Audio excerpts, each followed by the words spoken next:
Everyone, switched on there, and yeah, this has been a more relaxing weekend. Friday and all. It's just yeah, it's just been another week. What else been happening in my life? Well, not much. Well, the only thing I have on the list today is a brand new story for Game Gang for since it's his birthday, April 1st. Which is it's going to be interesting in how he will react to that type of story. And it's yeah, it's going to be interesting to see that. And I have also made at least a handful of news stories per past week or so, mostly audio stories. Since yeah, I was a bit bored and I wasn't sure if I would. So, and I do have one particular folder on the computer. It has story ideas that has been there were mostly ideas that I have been well mostly ideas that I have been uh, thinking, planning to do.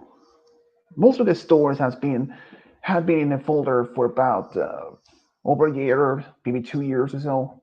I had to be say between 3 to 2 years, 3 to 2 years at most.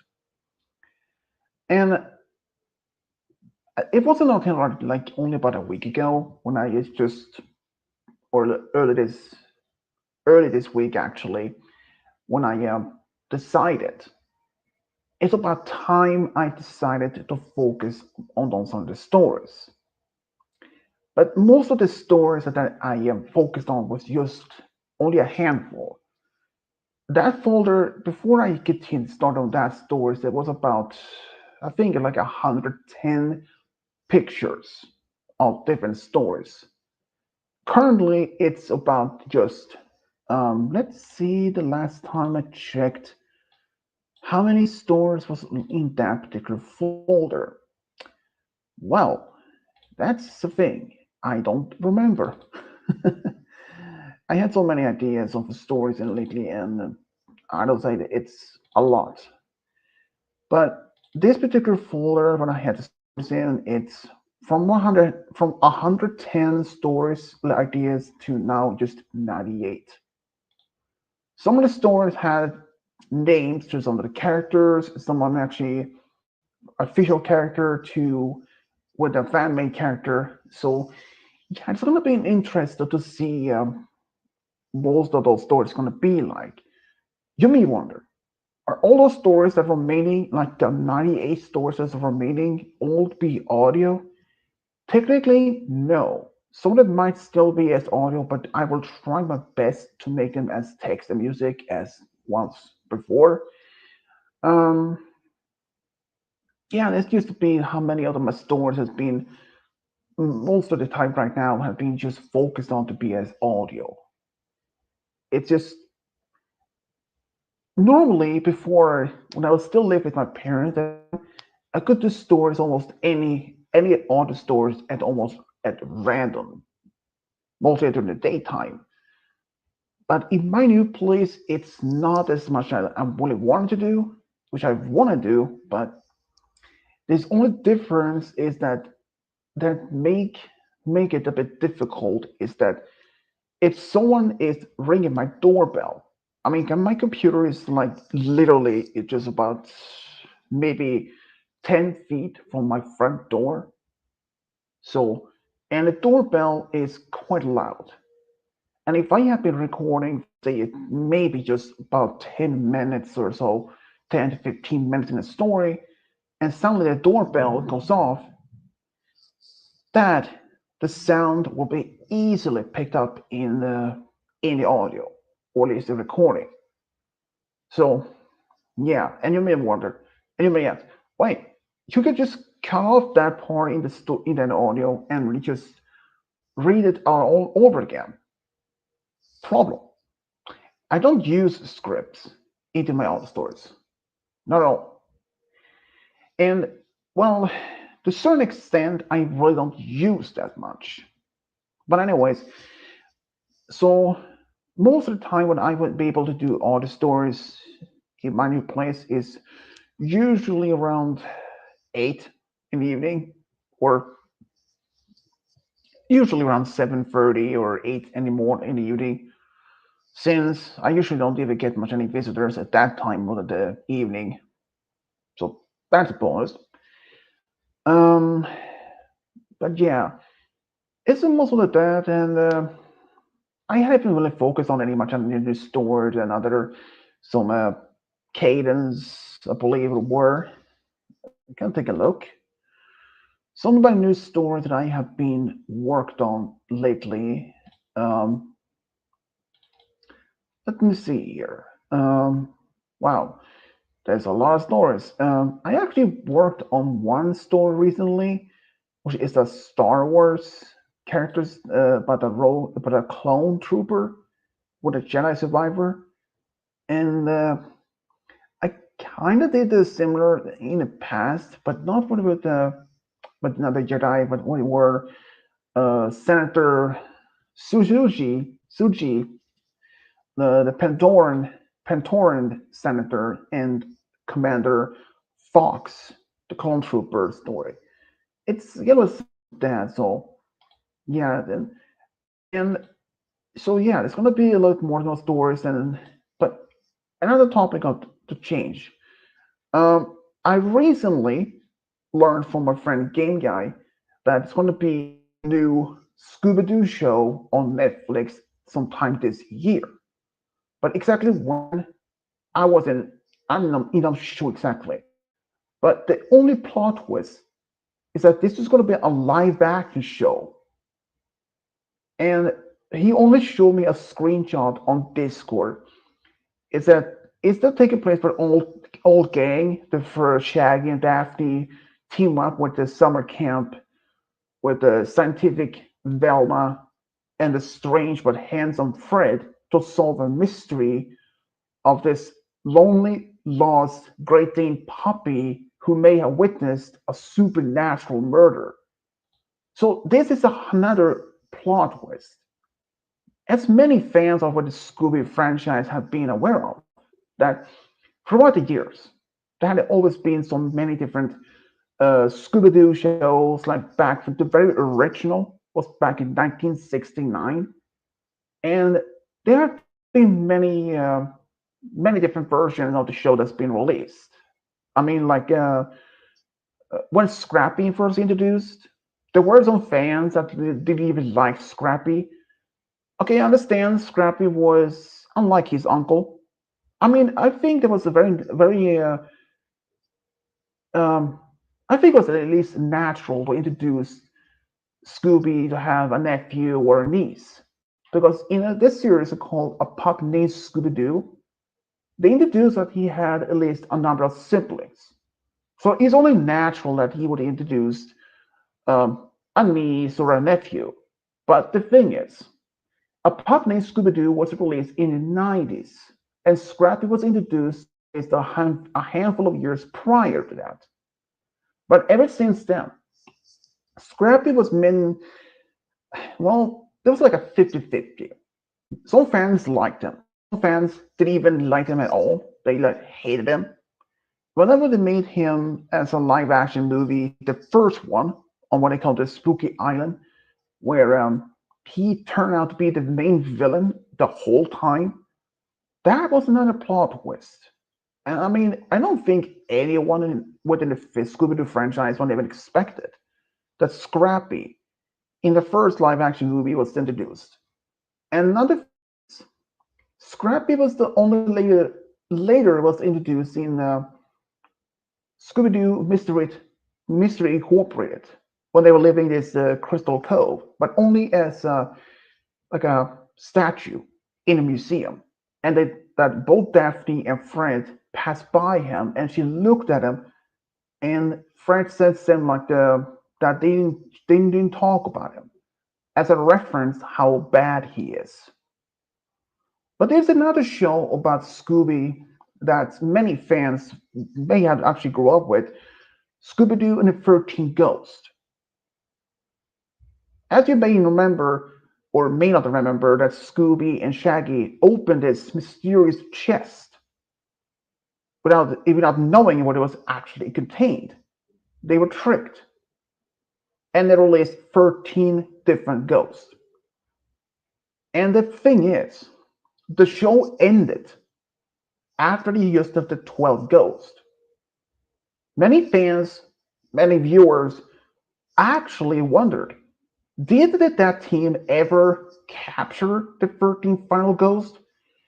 Well, the answer was finally answered many, many years later. And I don't remember exactly the year that it was actually turned into a movie.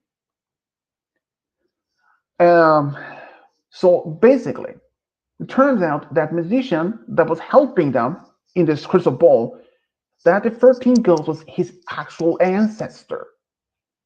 And I was, whoa, that is a plot twist I never imagined that's happened. And you may wonder, wait, his ancestors was from a ghost? Well, it turns out there was some that he did something in the far past when he was alive, and I don't remember much detail, but he was tricked. But eventually, he redeemed himself and was able to move on from his evil deeds, like Discord.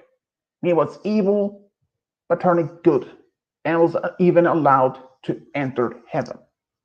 So in a way, the show were never being had not much an official conclusion of that, because the show was they had to capture every single 13 ghosts back in the coffin or this chest. But it may not actually be much of that anymore, since the 13 ghost was allowed to enter heaven. So that's another thing. And throughout this, like I said, throughout the many of those Scooby-Doo franchises that has been, so the Scooby-Doo show, personally, I think it's didn't even make sense. Like when Scooby and Shaggy was looking for one of Shaggy's uncles, that was somehow went undercover. Scooby-Doo gets a clue or something like that. I think it was called. I saw little bits of it, and I just say it wasn't even what I thought it was. So I even never finished that show. And most of the other Scooby-Doo shows, like from the original and some of the others, they were made before even I was even born. But I literally grew up watching them, all of them. Well, I have pretty much seen every single Scooby-Doo show except for Scooby-Doo Gets a Clue, because that was one of those, well, pretty much confusing. Though, well, technically, I did watch the whole series of Velma. I only saw like only part. I only saw clips from the first season, and I pretty much only get understanding what that first season was about. And then I finished watching just the second season. And you may think, wait, if you're following a series, watching a series, should you just start from the first season and continue in order? Normally, yes. But after I've watched the first season of Velma, I already knew exactly what's going on. Because turns out that Fred's mother was a killer, and that and yeah, it was a plot twist that even I didn't even understand much. If Padme and Anakin never got married, do you think Anakin would stay good? Good, because I think Padme was the reason for Anakin turning into dark side. Robert, that may not actually. That's tricky.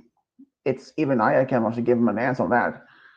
I think the thing possibly that he may not ever actually turn the dark side, because the only reason that one of your reasons why Anakin suddenly turned the dark side is that he had those nightmares.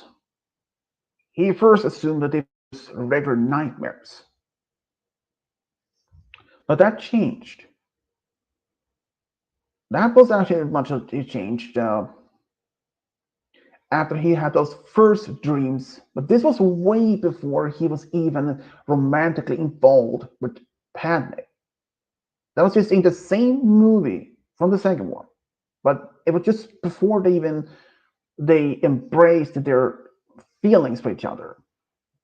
It is actually when he had those dreams about his mother calling out to him when he was captured, tortured by the Sand People or Tusken Raiders. At first, he didn't even know for a fact if this dreams of his was, well, a dream.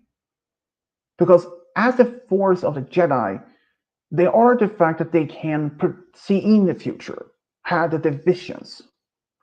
But as many of those experience, like Grandmaster Yoda, and even I think even Kira Mundi, the one with the long, long head, they said that future visions can't be trusted because the time itself is in a flux.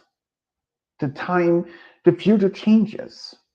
But it turned out most of the fact that, well, Anakin's vision was true. Because when he went to Tatooine to find his mother, when he found out that she was no longer a slave, but she was sold to a man who eventually freed from that. And when he found that she was, in fact, indeed captured by the Sand People, even if here's the thing, you may think that knowing for a fact he massacred the whole village, leaving no survivors behind, not even the children or even the animals. But if his mother had even died in the Tusken Raider village, would he have killed them? I don't believe so. He wouldn't even have killed them because the main reason why he did that is because his mother passing. Because she was his only biological family that he had, since he hadn't even had a biological father. His father is literally the Force. But so aside from this, do you ever think that he would have killed the Tusken Raiders or the Sand People if his mother had even passed? Well, it's most possibly not. If he had to figure out exactly which of those huts that his mother was captured or was held, if he managed to get using his lightsaber, cut a hole in the hut's wall, crawled in, found his mother, saved her, and managed to take her away without being not noticed, then he may not actually have been given the reason to kill them. So, and Padme, for a main reason, well, this may actually has as a point in that, Robert.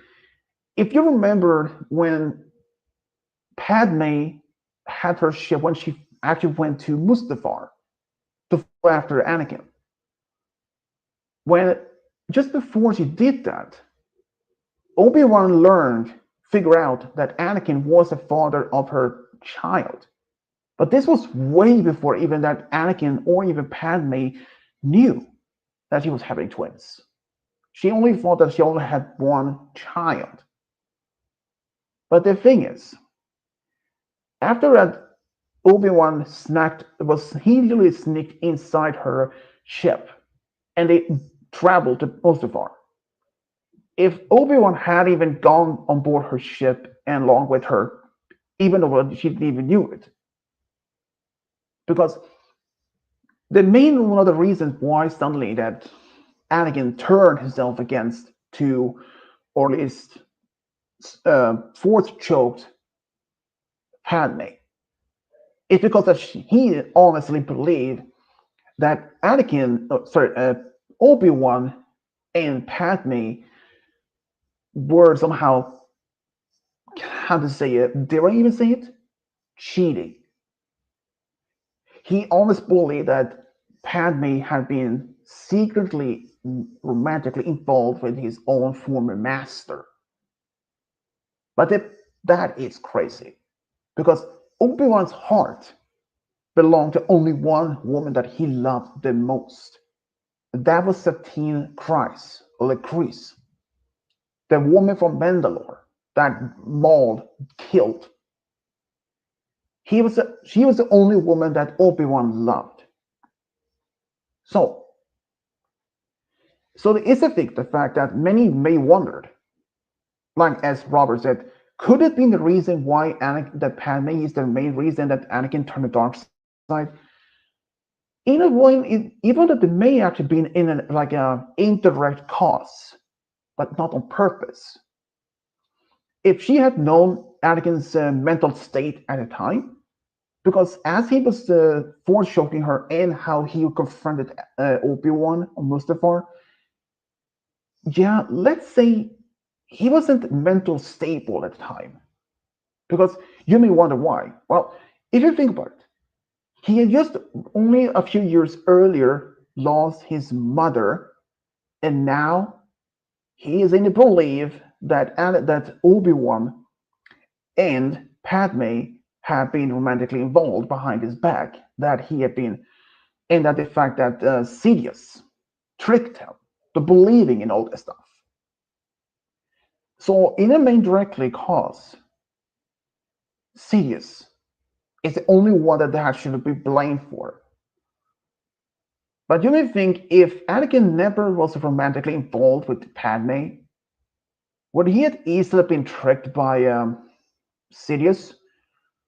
I may have to say no, because if Anakin was never much romantically involved with Padme from the start, it's a very possibility that not that Sidious, well, because Darth Sidious or Palpatine, he figured out that Anakin was somehow more involved, personally involved on different level with Padme. But if you see from this point of view, is a possibility that if Anakin never developed feelings for Padme, would they still have been very close as friends? I may have to say yes. They may have been close friends, but nothing much more beyond that. But would it have been easy for Palpatine to trick him or to deceive Anakin? I may think that would have been a big no, since it's been a little bit more difficult for him to try to change his mind. But there is another thing as for like as for example Obi-Wan, when Darth Maul or Maul had Satine in his bloody grasp and used his own lightsaber to kill her, you may think that reaction, that cause, at the same moment could have made trigger Obi-Wan to embrace the dark side. Actually, it was actually a good chance that that could happen. But it may also that you may not knowing this, but it's possibility that that could happen. But he never did. Even though he did deeply love Satine, but never happened. But you may also figure out that his own master, Qui-Gon, as many Jedis aren't allowed to have any form of physical attachment, not even like family members at all. But Qui-Gon, his own master, were in fact in love with a female Jedi master, and her feelings for Qui-Gon was mutual. But you may think suddenly, would they also get married in secret? No. The reason is that because she died.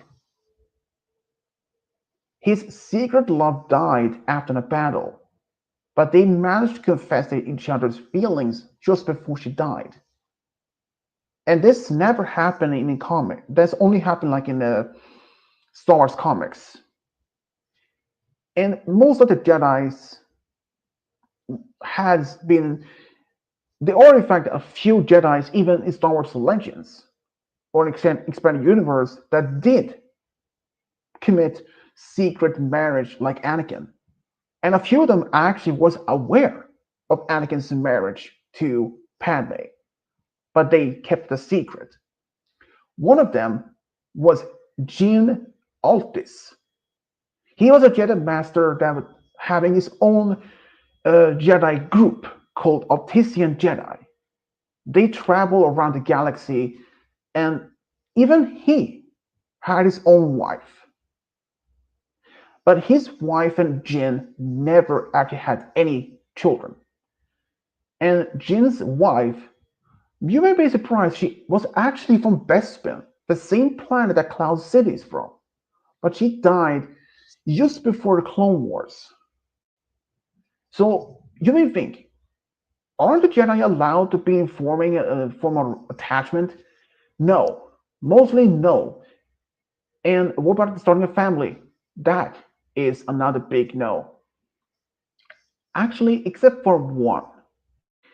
You may be a bit surprised that there is actually one Jedi Master on the Council, Ki-Adi-Mundi.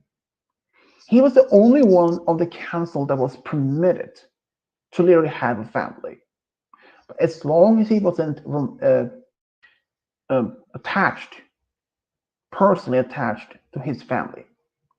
You may wonder also, why was he suddenly only one of the Jedi High Council that was even allowed to have a family of his own, while the rest of them didn't even allowed, or in general? That is due to the fact of his species. He wasn't even human, but the main reason is that his species, called Sarian, I believe, if I'm pronouncing it right, they had a very low birth rate. So he had like one main wife and three or four other honorable wives. So in total, 4 to 5 wives and total of 7 children. And there is another, though there is another Jedi Council member, Plo Koon. He had a family member that was also serving the Jedi Order, but not a child, but his niece. She survived Operation Nightfall, but only for a few weeks until she was downed by Darth Vader and eventually killed. But here's the thing: in Star Wars Expanded Universe, during the first and the second, or during the first Jedi Purge, the one that was during the after Clone Wars was the second Jedi Purge. The third will happen over 100 years later. But during the first Jedi Purge, I believe this was um, around 3000 BC, sorry, 3000 BBY or something. And after that, there were actually several Jedi's that did, in fact, form several on their own families. And many members in each family did eventually become a Jedi. One family itself, known as Sunrider, one of the one of the family members that eventually was named Nomi Sunrider, and her future descendant known as Vima the Buddha. She was one of the few that actually was still much alive, even one of the few that survived Order 66. Well, in fact, that she even had her own daughter. Well, her daughter was trained to be as a Jedi, only the fact that she was impatient. So she abandoned the Jedi way and eventually married a warlord. Until one day, somehow, Nima, which is her name was, reached out to Vima, her mother, through the Force for help. But the problem is, when Vima arrived, her daughter was killed. She had been fed to the warlord's rancor. If you remember from episode 6, when they rescued Han Solo from Jabba the Hutt, that is a rancor. She was fed to a rancor. And Vima, well, let's see, she was pretty pissed. So she killed the warlord and somehow during the fact it may not even know if that was the cause, but the warlord Vima's connection to the Force was severed, and she was able to survive the Order 66 due to the fact of her lack of the power connection to the Force. She was even on Narshada, a moon that was orbiting around the Hutt's new homeworld, Nalhutta. Then it was also the fact that the moon had a population about, I think it was 85 or 35 billion. And yeah, so basically, it's just how it is. Many of, as Robert said, could Anakin turn to the dark side? If he never would he have still been good if he never married Padme? It's possible that he may actually have still just remained on good side. If he never was romantically involved with Padme, but only remained as a good friend, well, some fans actually shipped him with his former apprentice, Ahsoka. It's just how one small problem with that. If he was romantically involved with Ahsoka during her training as his apprentice before she left the Order, that would have been a big problem. He was like in his 20s or something like that, and she was like 14, 15 or something. I don't know for sure. But yeah, it just could a possibility that he could have just remained good if he never married Padme. Well, it's also a possibility that he could have remained even though like this. You may not never thought about this idea. What if that he actually was approached? I mean, what if Anakin never committed those crimes against the temple and any other survivors? What if he left the Order way before Order 66 was even initiated? What if he had learned about his, ever since he know about those dreams that Padme would die during or something? What if he decided maybe what if he thought that maybe that being as a Jedi or even still remain as a Jedi Knight couldn't be one of the main reasons why he will eventually lose his wife? So what if, this is like a huge if, what if he did leave the Order with Padme maybe days, maybe weeks before all that Order 66 happened? What if he did leave the Order before he learned the secret identity of Palpatine, that he was a Sith Lord? What if he decided to simply agreed? After what, let's say, what if he told Padme about his nightmares in details, how vivid they are, how realistically they felt to him? And she may actually felt, after knowing for a fact that he had some such dreams about his mother before, and they turned out to be real. Like he had his dreams about his mother, that she was in torture, that she was in pain, and that she died or something like that. And if he had literally told, I may think that he did tell Padme about it at some point after losing his mother. So it's a possibility when if Anakin had told Padme about his new nightmares about her dying, you may think that she may first brush it off. But let's assume from one other side. What if Padme felt, remember what Anakin told her about his mother and those nightmares, and they came true. And now that he had new nightmares, and they have been lasting for a while, and they always happen the same thing. Seeing her screaming in such pain, and even though may not actually seeing that she ended up dying when it's much, but what if those nightmares consist of the same thing. The same, it repeats, but eventually new details adding in, seeing that she eventually dies. What if he detailing her about those nightmares in as much as detail that he remembers, and that he remembers from previous nightmares about his mother from being pain eventually died? What if? What if he urged Anakin to leave the Order and go with her somewhere else, far away as much from this as possible, to start a family? I mean, you may think a Jedi can just leave the Order at a time, like they have to reassign leaving documents or something. Not necessarily. They can leave the Order at any time. I mean, they can even be they can even be on a different. It's like this.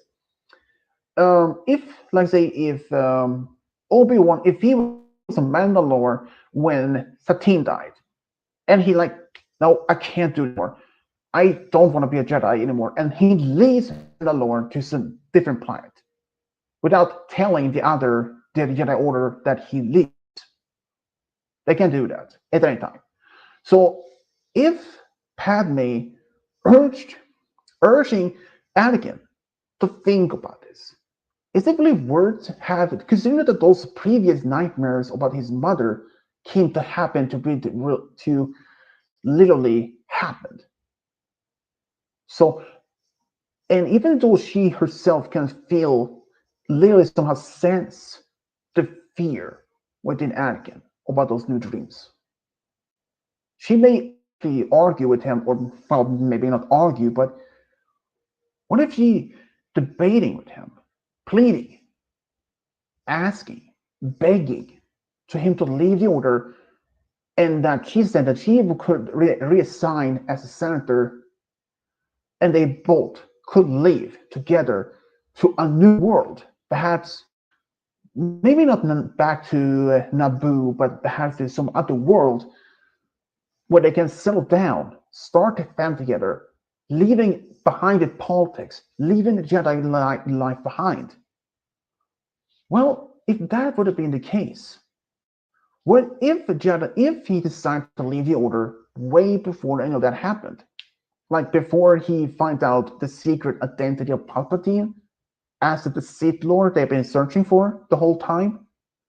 If he leaves the Order with Padme before she gives birth, before he even finds out the secret identity of Palpatine, and that they go to a different planet, a planet they made shows without revealing to neither of the close friends, like even Obi-Wan, where they're going, hoping to leaving the world of politics and the world of the war behind, going to maybe a far remote world.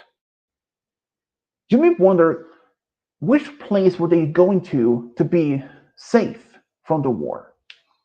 I mean, consider if this Clone Wars had been continued for another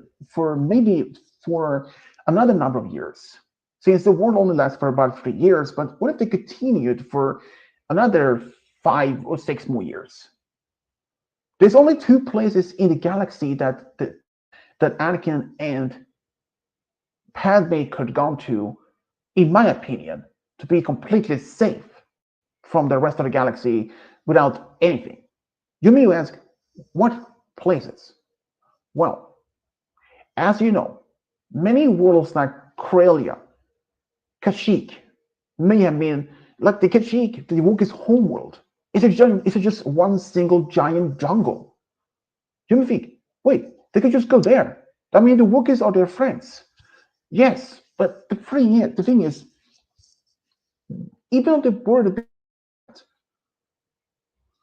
but like things or Dagobah, what if they just simply hide on Dagobah? Well, that is another thing. The planet Dagobah in Star Wars Legends is in fact inhabited by an intelligent species, but not an advanced one. And there are like no major spaceports or any major cities or anything. But the only 2 places that I think would have been suitable for Anakin and Padme to basically disappearing is wild space and unknown regions. You may think, why those places at all? Well, since the galaxy has like 8 regions, and wild space, well, is partially explored. Like half of it has been explored, half hasn't even been explored yet. And as other unknown regions, well, basically as the name, unknown regions. The unknown regions are not only that it has not even been mostly even been explored. It's the fact many of those that particular region has so much danger. There are so many such natural gravity wells and such many, and many of those worlds in there had even never been explored by any of the Republic. Even Grand Admiral Thrawn's own species, ships, is located on the world Sicilla in the unknown regions. And before Commander Thrawn or Grand Admiral Thrawn's own contact Palpatine, his people they didn't even know about the droids, like droids, the Force, the Jedi didn't exist. Before them, all those concepts of Jedi, the Force, like lightsabers, they were completely unknown to them. They weren't even aware of that. Why? Well, they mean to only maintain their own space within the unknown regions. They don't even leave. In fact, Commander Thrawn and his species couldn't talk. If they had left the unknown region and even went to Coruscant, they were even unable to talk to any humans or any other worlds because his species couldn't even talk Galactic's basic standard, which is the name of the main language that this majority is used in the galaxy. But eventually, in Star Wars Legends, that happened that they managed to get in contact. And but there is another region that Anakin and Padme could escape to remain completely in hiding before the Clone Wars ended, and even before he find out about his secret identity. That would have been Titan. Titan is not even at the rim, not even mid rim or inner rim, or not even the core worlds. Titan is located in the deep core, like near the galactic center. And that is not the problem. The further in the galaxy center in the Star Wars galaxy go also implies danger, like um, collapsed stars, black holes, gravity wells, and the list goes on. And then why Titan? Well, in Star Wars Expanded Universe, Titan is the original homeworld where the Jedi Order started. And at the time of the Clone Wars, the Jedi had no presence on the planet of Titan. They abandoned the planet for centuries or even millennia. So why that? So if they go to that planet, though there is even one other world in the deep core that also is one of the most closest planets in that galaxy center. That is Biss. Biss is a secret world, and that world is mostly only known to Palpatine and his inner circle, because Biss was chosen as his secret throne world. And eventually, the whole planet was eventually destroyed many years later. So yeah, that's a big bummer for him. But so the deep core Titan or even the wild space or unknown regions would have been a more suitable place for Anakin and Padme to settle down. But you may ask, is there any human colonies in the unknown regions? in like expanded universe. As far as I can remember, I think there is at least one human colony. At least this, if I remember right. But yeah, but those three places would have been a suitable place for Anakin and Padme if they want to leave everything behind, like the politics. But if they would have not chosen Titan, there is another Jedi planet they could have gone to. That would have been Ossus. That is the second world that the Jedi Order went to after they lost Titan. Titan is still habitable, but just they just abandoned it. So, but as in like mentioned in Star Wars Rebels by Kanan, that the Empire searched out every single temple, outpost, bases that the Jedi had throughout the stars, and destroyed all of them. Well, at least most of them. So would that mean Ossus and Titan would have been safe haven for Anakin and Padme to live on? Well, yes and no. I mean, if those planets are in fact in the Jedi Archive, and since Palpatine may have access to those worlds by the record, so yeah, maybe not. But what about Yavin 4? For example, well, Yavin 4 is just one of the many moons of Yavin, the gas giant, or also known as Yavin Prime. Well, actually, if they had even chosen Yavin 4, they could have chosen, if I remember right, it was Yavin 13, another habitable moon in that same system. Well, that particular moon was habitable. It had life. It was inhabited by two intelligent species: the Slits, a snake-like creature, and the Gerb, a rabbit-like. Well, unfortunately, both the Slet and the Gerb was eventually exterminated. Not by the Empire, but by the Yuzong Vong, an intergalactic species. About the Yuzong Vong, though, that I think, when Luke and his new order was eventually raised into, well, in Star Wars Legends, the thing is, no matter how many of the Jedi use their Force powers against the Yuzong Vong,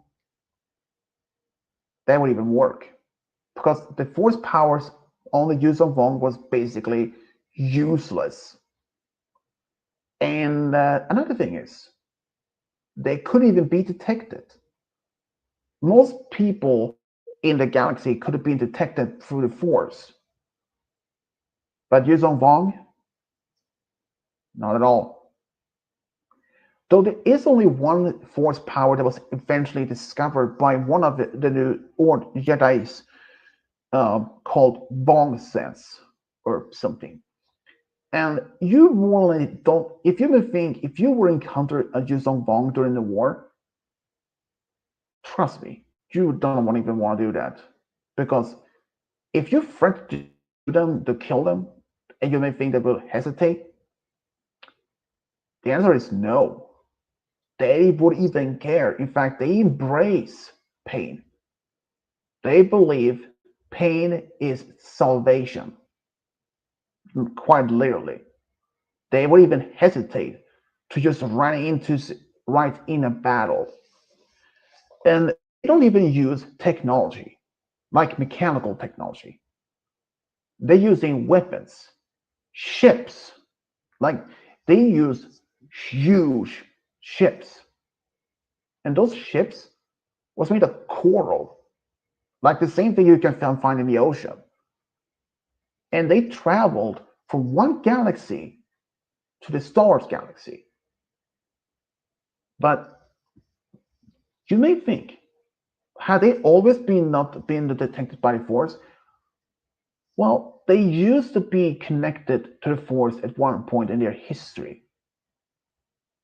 But eventually, after they was fighting in they're fighting in a war in their own galaxy and against an invading droid species. And in result of this, they lost the connection to the Force. But also in the process, they lost the original homeworld, Yuuzhan Tar. And Yuuzhan Tar was pretty much the only word. The planet itself was like Earth, like an Earth-like planet, but different in a huge different way. Is that the planet Yuuzhan Tar was sentient. It literally was intelligent. The planet was alive. You mean, how is it even possible a planet can be alive? If the planet was like Earth, like an Earth-like planet, like a rock planet, how is it even possible for a planet that like that would even have a sentience, like a consciousness of its own? Basically, I don't even have the answer for that. I mean, I don't even know how that's even possible myself. But it's an intriguing idea, though. But eventually, they lost their original homeworld. But then, a seed from the original homeworld traveled through the galactic void to the Star Wars galaxy. And there, it eventually formed its own planet, a rebirth, like a reborn planet. And the thing is, this planet, it actually was named Sonoma Secot, and it literally also gained sentience. And different people moved to this planet as they're, like, I don't know, colonizing or something like that. But the thing is, the planet, it wasn't just located in one single region. Newsflash: Sonoma Secot, it traveled, quite literally traveled in a galaxy. It not only stayed in just one region in this galaxy alone, it orbited around different stars throughout the years. And for even a brief time, it was even orbiting around Coruscant Prime, which is, say, the main star in the Coruscant system. I mean, it orbited around the same star which Coruscant is orbiting around.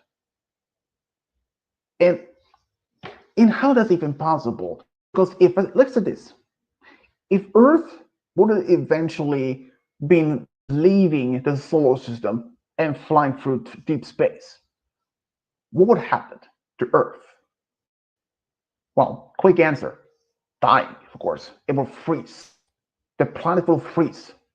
Like, no light. That means no oxygen. That means no oxygen. That no life. It would be a frozen wasteland. Like, it would be like Pluto.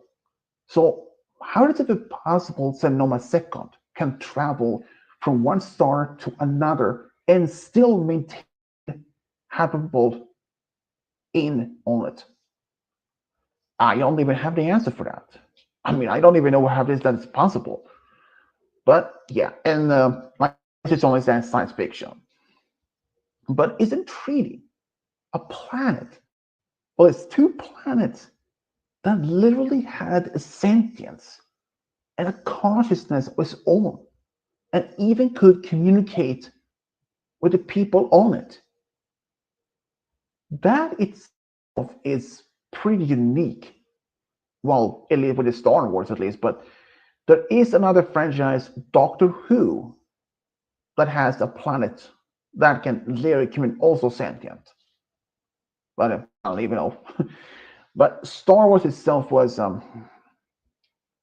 it contains so many mysteries, like kyber crystals. There are many different types. You may think the blue and the yellow are, or the blue and green are the common ones. Well, they are the most common, but there are also rare kyber crystals. Like, there is one called Frost crystal, and it literally creates this kind of like a chill effect on it. And there is even one lightsaber that later is zigzag pattern. And how that even possible? No idea. But there is one thing. Okay, may not even be known by many um, people, but within the Star Wars, there is this called um, Project Black. It's basically there anyone who gets infected, they eventually turn like a complete zombie. But it can also infect a kyber crystal. If the blade is normally blue, the blade will turn black and kind of a smoke to it. And how that's even possible, I have no idea. And there is even this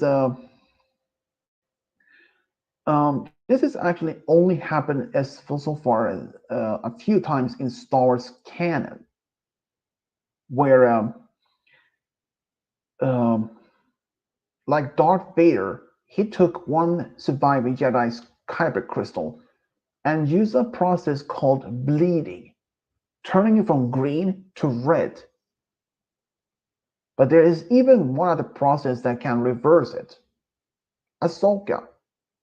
If you guys have seen Star Wars Rebels and even this Ahsoka series when she has white lightsabers, that is from that.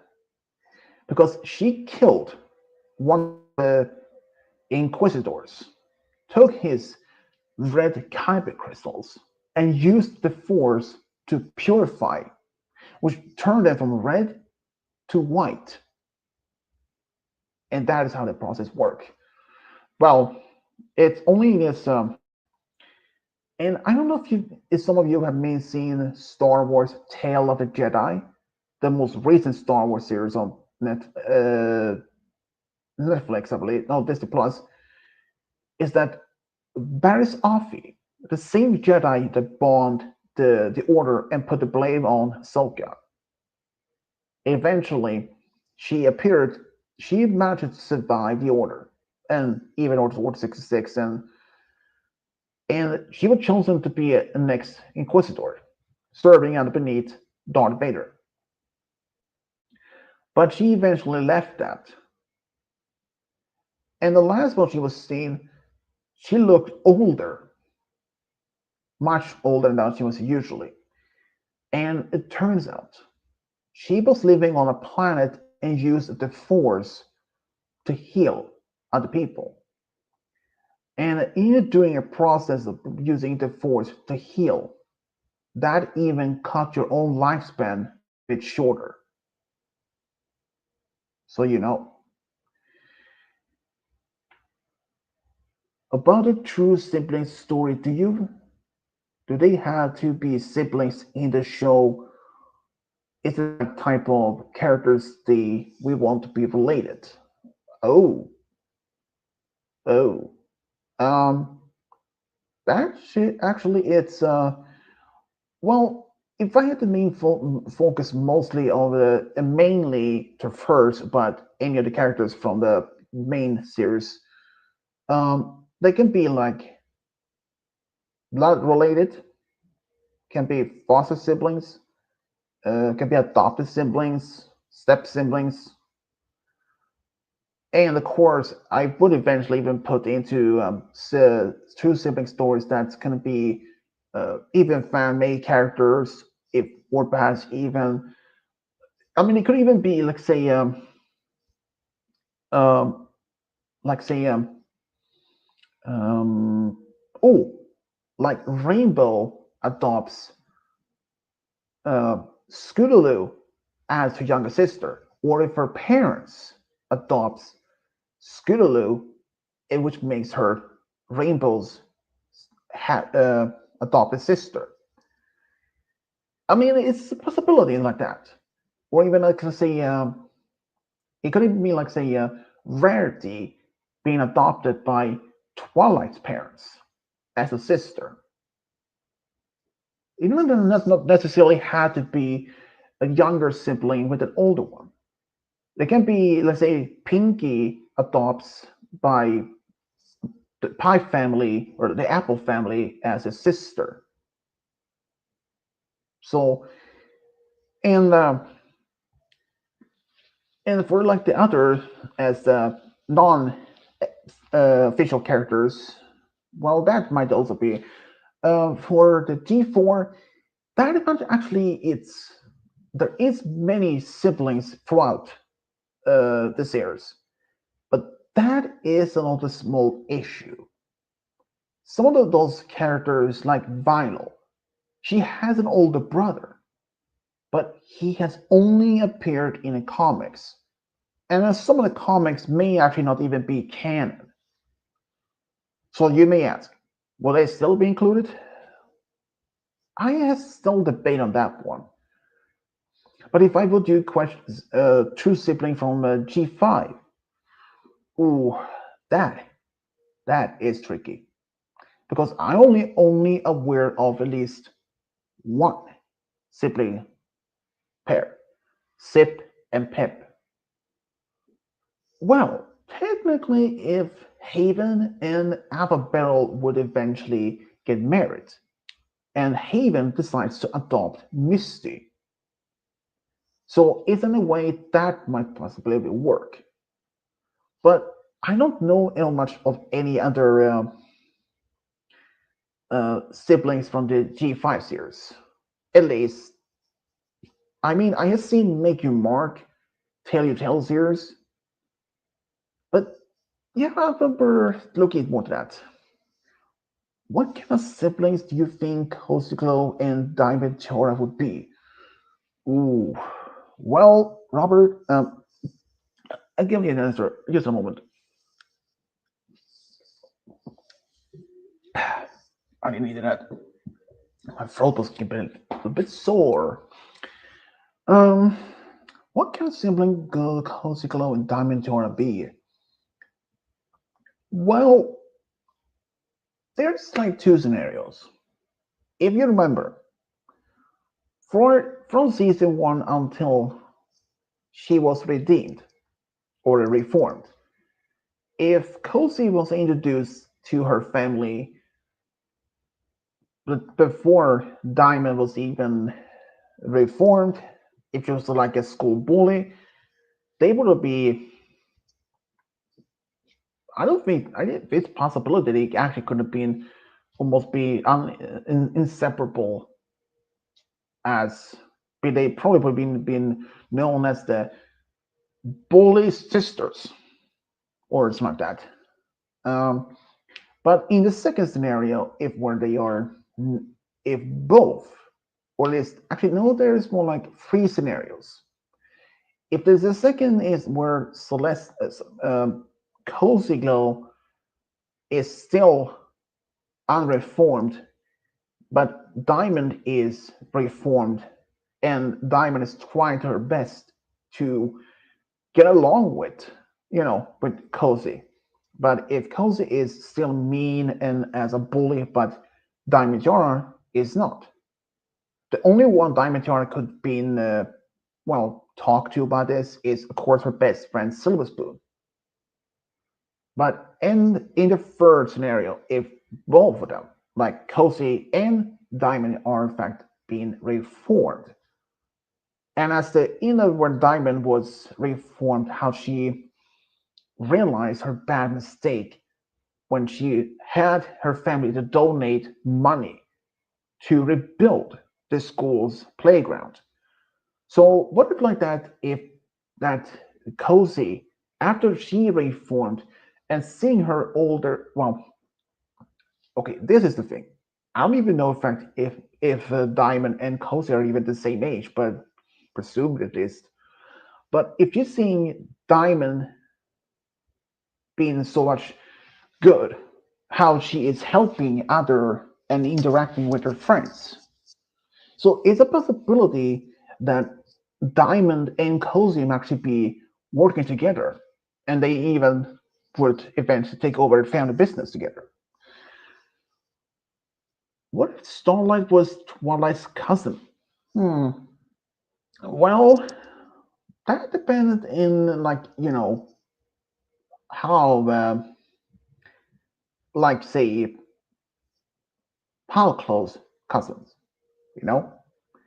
I mean, like the first time removed cousins, or let's say if, like say if Starlight's father, Firelight, is the brother to say Twilight Velvet, and that makes them first times cousins, I believe. But there is also the possibility that there could be long distant cousins, like very far distant cousins. Well, if Starlight were in fact Twilight's cousin, it's also a possibility that, I mean, like from this scenario, when they first interact, when they first met, they may not actually. What if they never had met in the first place? What if that Starlight's father is Firelight, is the brother to Twilight's mother? What if that Firelight had moved away from Canterlot years before uh, Twilight was even born? And with his family, it eventually Twilight Velvet lost contact with, well, with Firelight, and they weren't even aware of each other's daughters being born. And eventually, say Starlight, when she meets Twilight, she only is aware that Twilight is the princess of friendship. But eventually, after when she is redeemed, and say when Starlight goes back to Sire's Hollow along with Sunburst or something, and she finds this old family album of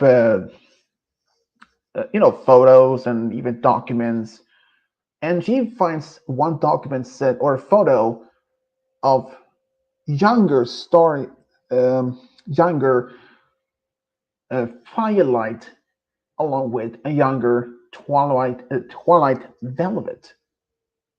And when she asks her dad who this is, then that is his younger sister, Twilight Velvet.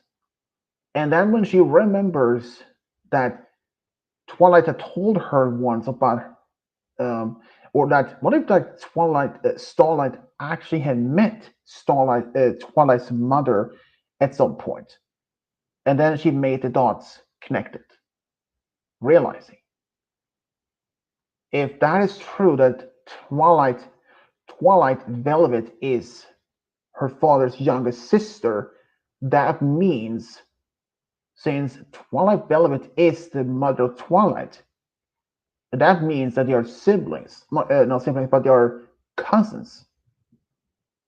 That is quite amazing.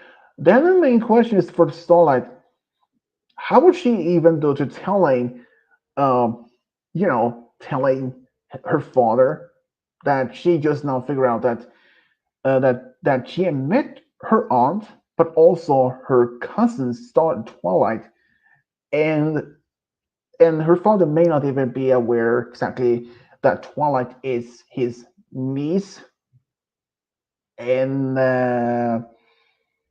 yeah, and you may wonder, is there a little bit possibility that Starlight and Twilight could have been cousins? Well, here's the thing: Twilight actually has an uncle, but this is the problem.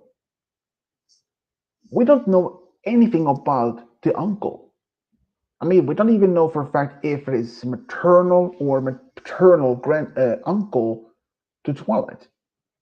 He was only mentioned as uncle in the Canterlot wedding episodes. So we don't know for a fact if this uncle is even alive, or if there's even a possibility that he could be Firelight, the father of Starlight. So it's assuming that this uncle is in fact Starlight's father. That would definitely makes them that Twilight and Starlight are cousins. Think about it. I mean, the chances is maybe slim, but who knows? I would have been happy they could have mentioned more about this uncle of Twilight, but you only mentioned uncle. They didn't mention nothing else. Ever since then, they has never been mentioned like a name from which side of family he is from, or if he's even alive or dead, and where he is, or yeah, there's a lot of unanswered questions.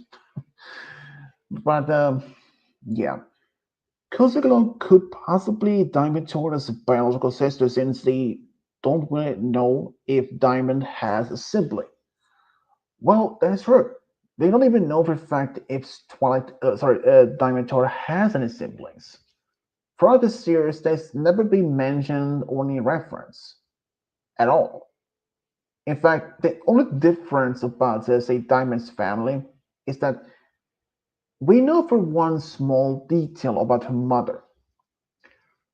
Her birth name wasn't even Rich.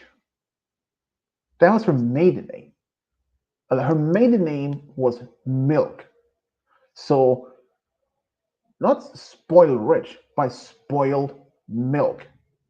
When I first saw that Diamond John's mother's first birth name was Spoiled Milk, I was yeah, trust me, I was not prepared for that. I mean, seriously, it's I was blown away. And yeah, so but if Diamond could have been um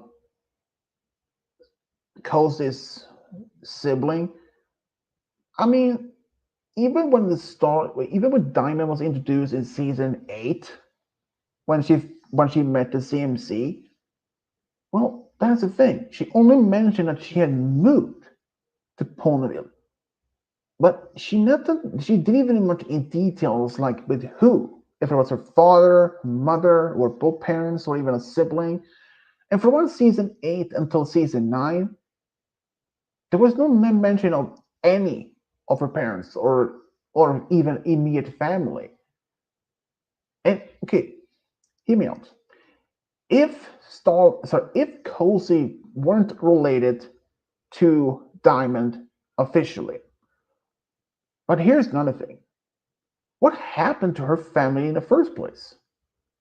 I mean, this is when the whole story of when he like in season 8 finale, when the CMC, by help from Tirek, telling them that Cozy is the mastermind behind this, draining the magic. And eventually, the whole Ponyville would have been figured out.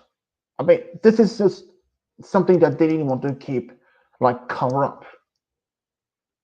I mean, if they had to cover it up, uh, like a complete cover, but the thing is, if this is the news of the Cozy been sent to the Tartarus, and it is the whole thing is cover up, police will start talking about it, even asking questions like, okay, first, a kid sent to the Tartarus, there had to be a certain crime or a certain level of crime that she had done that. Because the Tartarus is one of the worst places to be sent to. In order to be sent there, you had to do something pretty bad, like world domination and attempt in a level.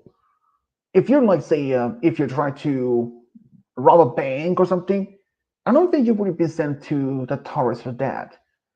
If you try to say kidnap the princess or try to assassinate the princess, that might actually be would have considered a level to be sent to the Tartars.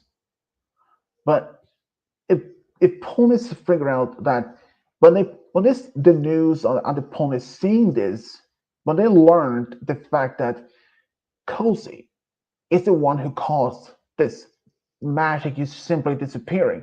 Pegasus couldn't even fly anymore. Earth ponies, well, unicorns can't even perform spells. You may think, if she lived in Ponyville with her family, where were they then throughout season 9? Well, if her if she was the only sibling, if she was the only child, and she was living with her parents in Ponyville, and when they learned that what their daughter had done, and ponies around the town talking about it, then do you think, do you even think that Cozy's parents would even remain in Ponyville, knowing for the fact what their daughter tried to do? Do you think that they would even remain there, but ponies would suddenly insulate them? They stopped talking to them. They couldn't even do anything in town. They couldn't even perhaps not even leave their own house. I mean, they couldn't perhaps not even go to the store to buy food. They can even perhaps even get mail. And so it's a bit likely that they would have just left the whole thing. They more likely they would just simply pack up and leave the home perhaps middle of the night, leaving behind all the things they had. But where would they even go? This is probably spread far and wide throughout the whole kingdom. Like, even though bigger cities like Manhattan, Baltimore, Philadelphia, Trondheim, Vancouver, and even Cantlot, police there would have been aware who was responsible. And if police learn the fact they are Cozy's parents, I mean, it's not like they could just simply move back to their hometown where they came from before they moved to Ponyville, you know? Because police there who basically knew Cozy's parents while growing up, they wouldn't even be able to go there, just moving back home. They would be, once again, insulated. All their old friends, family members, which is simply cut ties. They would just ignore them. It would be too much for them. So they probably wouldn't even dare go back home. I mean, it was me. If that was my daughter who did that type of crime, like draining the magic from the whole kingdom, I would be embarrassed. No, I would be ashamed. So I wouldn't even go back to my hometown. I probably would just go somewhere far away, living throughout my entire life in a maybe in a small cabin, far away from any other ponies. That was something that Cozy's parents more likely probably would do. I mean, it's something like that. It's not just something like Cozy's parents would even do. But if Cozy's could have been a possibly daughter, sister to Diamond Jar, well, it's a possibility, but at the same time, it's an intriguing idea. But as for Robert's question, well, it might be an unproven, uh, well, theory or question about it, since it's just at the moment we may never actually get much an answer to that. And as my friend Cody, he said that he had heard or this that he found weeks ago mention about this Hasbro is going to be officially announcing G6 in October of this year, and that the fact that the next G5, the G6 is going to be officially starting to be released sometime in February 2026. When I heard about that, I was like, well, it's that's big news. Even when before G5 even ended, I actually looked up potential of a G. When I first heard about Make You Mark ending, okay, it was like, okay, that means Telltale series that one on YouTube is also being canceled. No, that one continued for at least a while longer. But then I may wonder, what about the next then? I just look up G6. I did find one video from YouTube that was talking about it, but that one was for over a year ago, like from 2023, I think. Well, And as you many may have been at this point is fully aware that Tale Your Tale series on YouTube is officially canceled. Well, and I have mentioned this before, there is a one YouTube channel that did that were well still is having contents, videos that later contain um, the work for unfinished episodes of Tale Your Tale.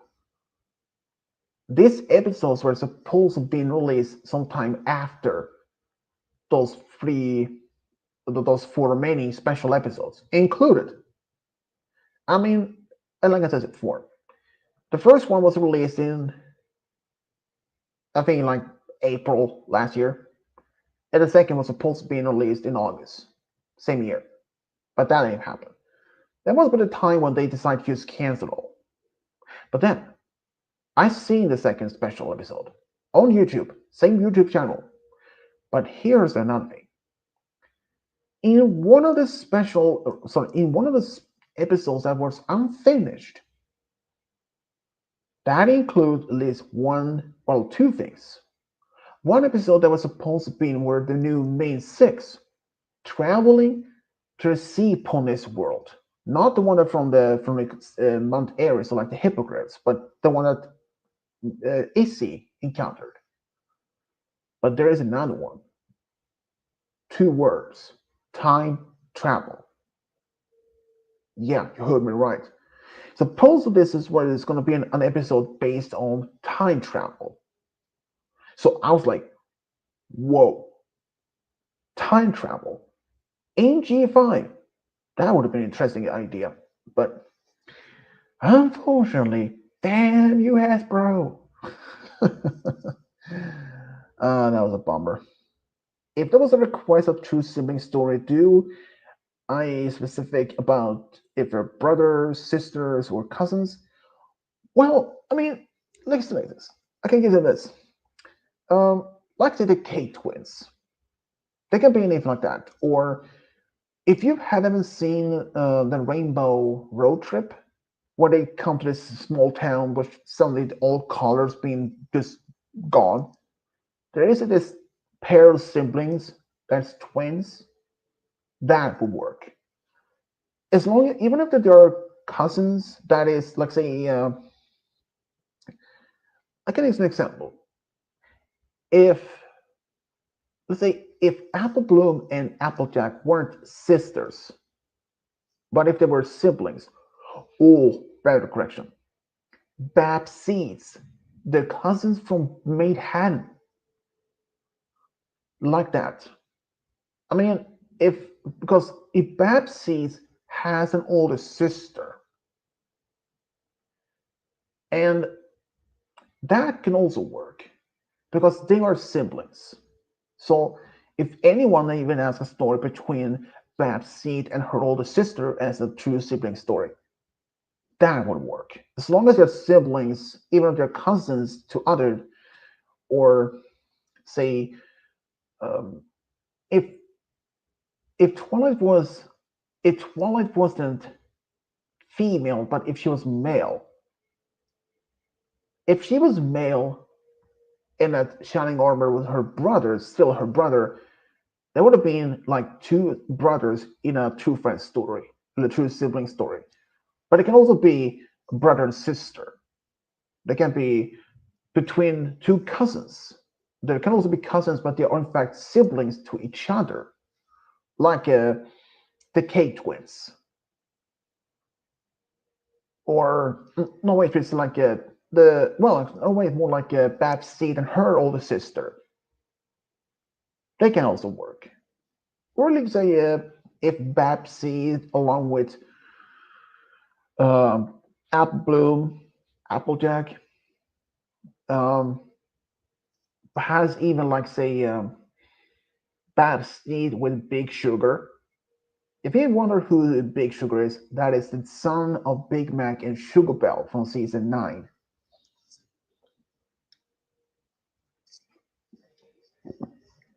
There are so many in G4. There are many siblings.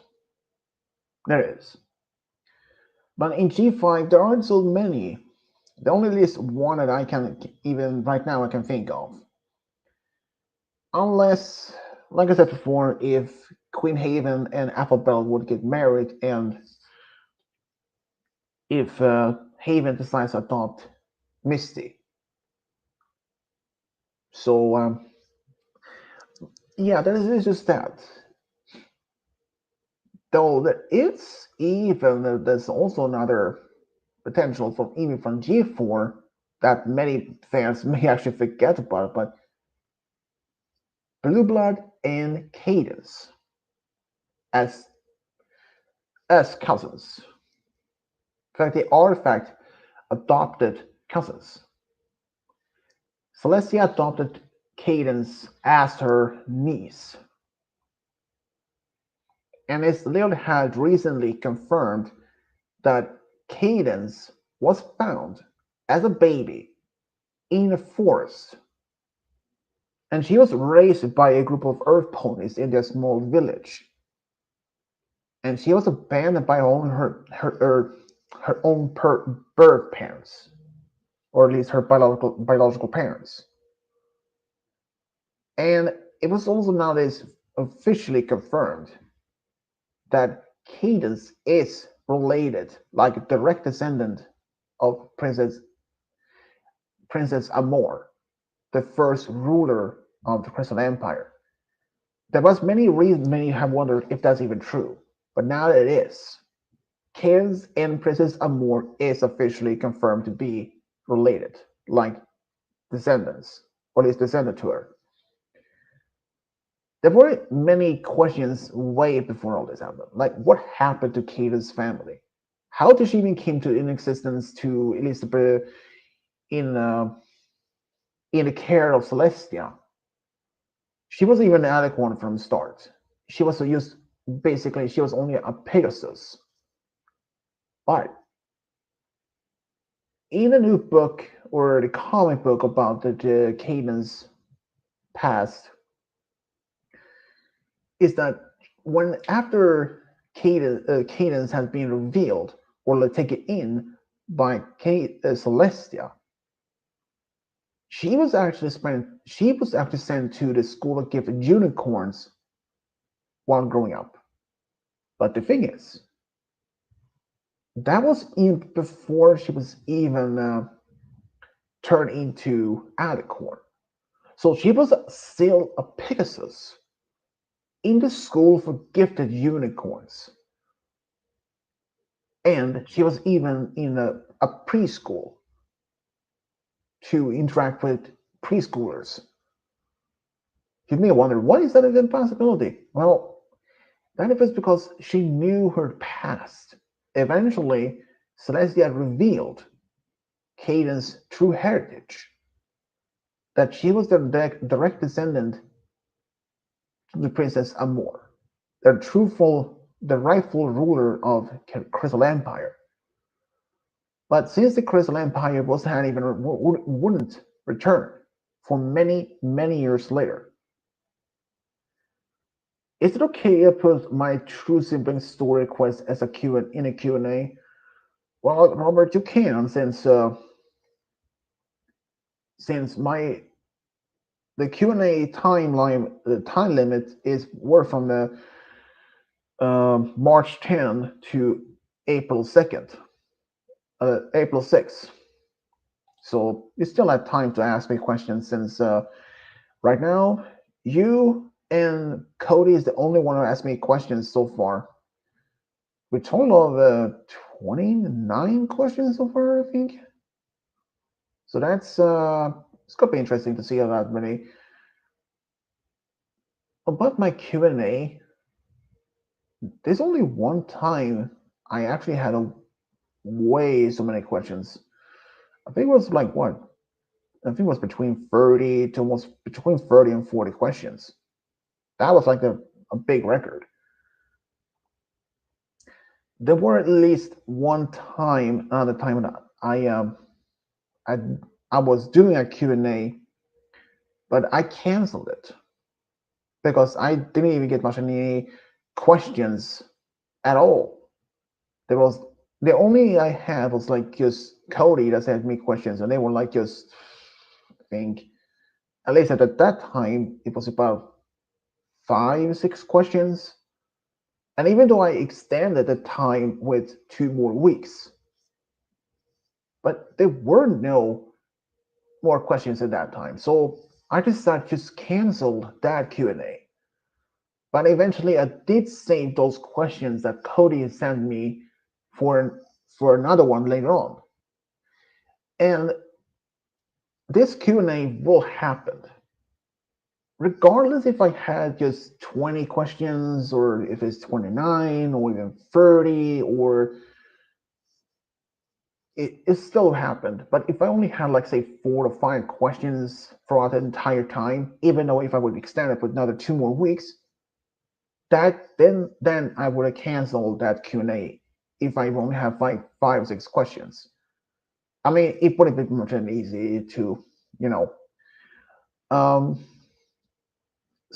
yeah, but if I would have more than 20 questions, like if I would have let's say 150 questions, I were if I had between 100 and 150 questions, I would have definitely not just I would have just I would simply would have had I wouldn't have answered all the questions in one video.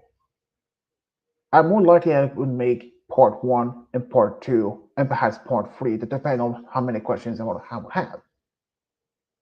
And then it's just how many. Well, I haven't limited. I really haven't done this so many Q&As over the years. I think like a handful. I think the very first one I did was when I only had 50 subscribers. That's just impressive. From 50 to nearly, if when I reach 50 subscribers, 9,050 subscribers plus all this, then I would have, then it would have been 9,000 subscribers in less than 10 years. And that is impressive. For just, I mean, it had been taking me they haven't taken me about 10 years to even reaching 9,000 subscribers. Because there was at least one time when those YouTube flags, that YouTube sends to you when you're getting, when you're reaching a certain milestone. I saw this so-called bronze YouTube flag for 10,000 subscribers. I was like, wait, I'm at 9,000 at the moment. So when I reach 10,000, would I suddenly get one? So I looked it up, and but to my surprise, it was no longer um, any of that. I think YouTube award. Um,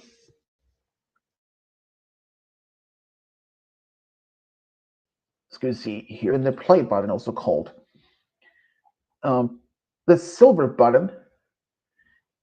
You had to be having reached or surpassed 100,000 in order to get gold. You need 1 million or more. If you get diamond, which is basically 10 million, custom creator award, you need 50 million. And you want red diamond creator award, you need at least 100 million. Currently, there are 13 channels that has reached 100 million. And that is insane. Of the custom for 50 million, which is only 18 channels, diamond award, it is 995 channels. And for the one for gold, there is no way to say, but you can't much. Nowadays days there are many channels so that's surpassed 100,000. Oh boy, is this really him? Yep, it is. Just to make sure that I'm not being tracked. These days you never know.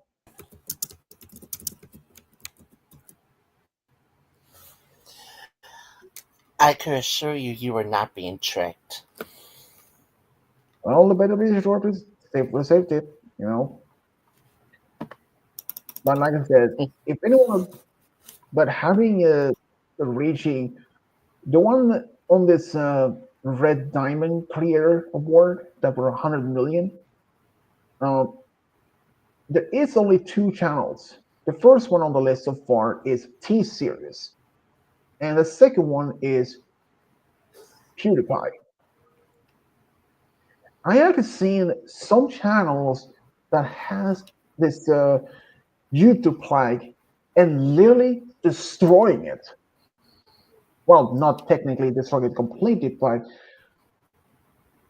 making it just kind of a partially destroyed, but remaking it a new one or something. I was like, what the?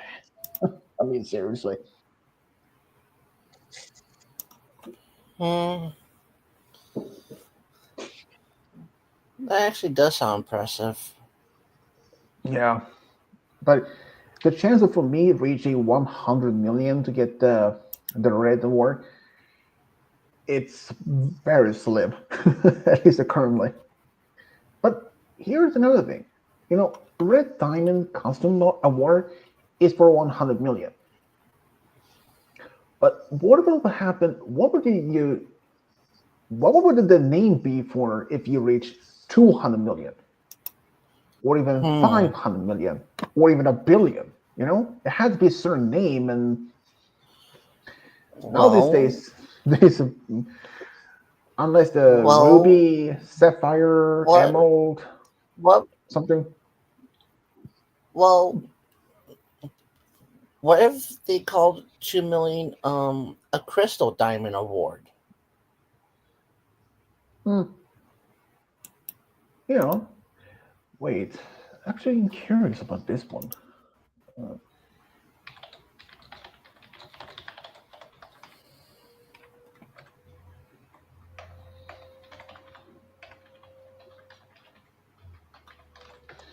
okay. Um. Ooh. Okay.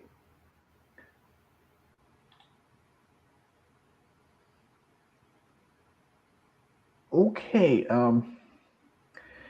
About this, I just came up with this question. Like, is it legal to make your own YouTube play button? I mean, like, make a copy of your own and just put it on your home, like it made of complete wood or something. They have made them more strict now, but have completely prohibited to selling or buying play buttons outside of respective channel's team. Violating this policy can result in channel termination. I also looked up more just like, is YouTube play button copyrighted? Just in case if I would make one and have it in a background or something. Thanks, I have looked around. Apparently, the play button logo is fair game as long as it doesn't include the word YouTube on it, which is their trademark more so. Yeah, so if I use having the play button on my wall, but as long as it doesn't use, the word YouTube on it. But if I play something, say, uh, play button with my name on it, my channel's name on it, or something, or just, mm, but yeah, I wouldn't even take the risk of doing that.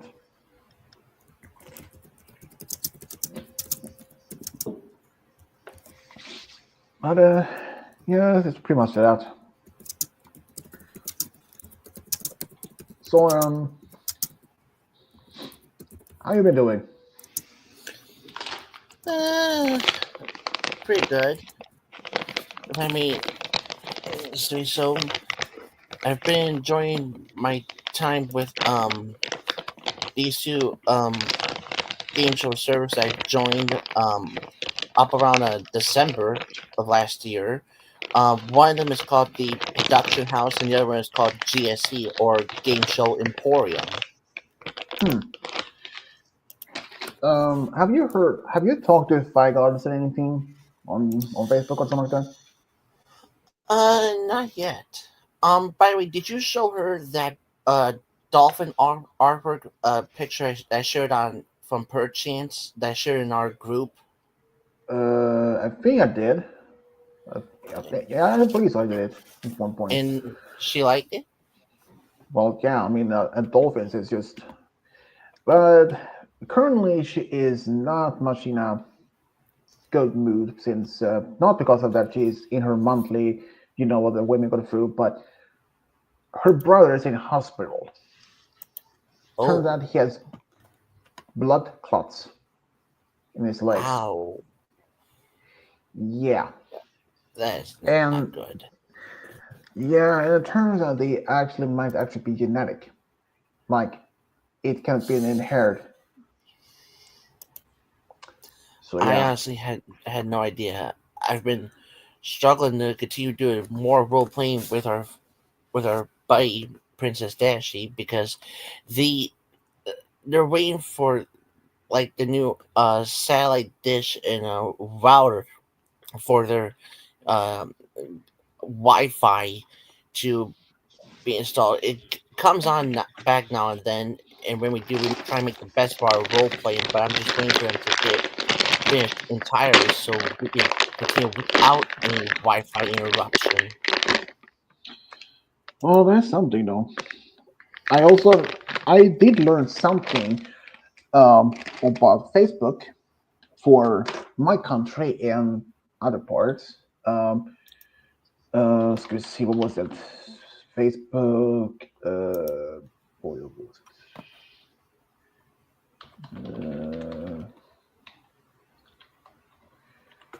Here we go. Let's see. Yeah. Apparently, this was only now that not only YouTube, but Facebook, but also Instagram, that you had to be paying a monthly pay for it to be able to use it. I was like, wait a minute, that in a monthly fee, which is I think it was like 14 dollars or 114 for me in my currency. That be can soon be a must for European users to um, uh, um, how to translate this, avoiding uh, commercial on Meta's Facebook and Instagram. The background is European Union's new initiative of digital markets and uh, in one of the sharper demands from Irish data protection, well, protection agencies. So European users on Facebook and Instagram soon must face a choice: pay 141 or $14 per month, or continue to use the service free and accept the streamed commercials, ads, or something like that. And this idea actually is from Mark Zuckerberg's Meta, who owns both platforms, as a direct answer to the demands from the European Union, which digital rules have been sharpened for to secure the user's control of their personal data, especially for the Irish Data Protection Agency, who are responsible for many large tech companies within the European Union, who had increased pressure on social media not to use streamed ads without express consent from the users. Meta is planning, therefore, to put in this paying service, a version of Facebook or Instagram, so that users will not have their data used for marketing purposes. For mobile or cell phone users, suggested monthly pay for desktop, while desktop will get a much lower fee. Therefore, Meta is skipping or letting off fees I'll take out on Apple and Google for their app stores. This marks a possibility and all that. And I was like, seriously, do you have to be paying for using that? I mean, I understand at least for that. I mean, it's like Google itself or YouTube some years ago when they had the same problem. I mean, YouTube stored people's data, and I think it was when they sold it to something, which Google were forcing YouTube to pay a certain quite a large fine for that, like millions. And yeah, it was pretty messed up, which led to many channels on YouTube were facing uncertain future. At least one of them, like Duo Cartoonist, there was there was a YouTube channel that was focused on animated their own videos of contents on like G4, like they were actually making seriously good songs on different like there was one song of say Celestia, Luna, like Children of the Night, and Run Away, and they were in a project of the development of one song, but due to the fact of this act of YouTube did, and when the reinforcement of COPA Act, which were in fact already in installment for decades now, but was in once again enforced stronger after that what YouTube did, which made that channel and many others worried. And Duo Cartoonists decided to just it wasn't worth it, and there were some worries about people's web channels that they animated their channels that had animated contents or videos would have been affected. So Duo Cartoonist decided to simply delete their channel without being much in a risk for that. But there is in fact a little bit of as a bonus for this because some of those videos actually were saved by a number of other people and saved on their channels. It's just how much, yeah, it just, it was really much devastating effect on this. Whereas this Snowden, Edward Snowden, he revealed that the Big Brother government of US was spying on the people, which confirmed. So yeah, it's just how it is. But now that the people in Europe have to be paying a certain amount each month in order to be skipping, not to be focused on this stream ads, which is on Facebook and Instagram. I was like, what? Seriously? But I'm not paying for that though. It's just, I really don't care.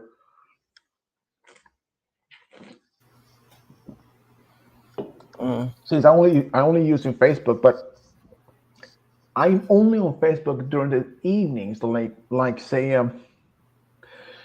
in during nighttime, sometimes in the daytime, depends on what it's supposed to be doing. But I don't even had any Instagram. But but if they decided to focus on next on YouTube, I would be happy. I would not be happy. I mean, I even heard that you can even play games, free games, on YouTube now. What is from what I heard, but if that is true, don't know. Even if like say, um,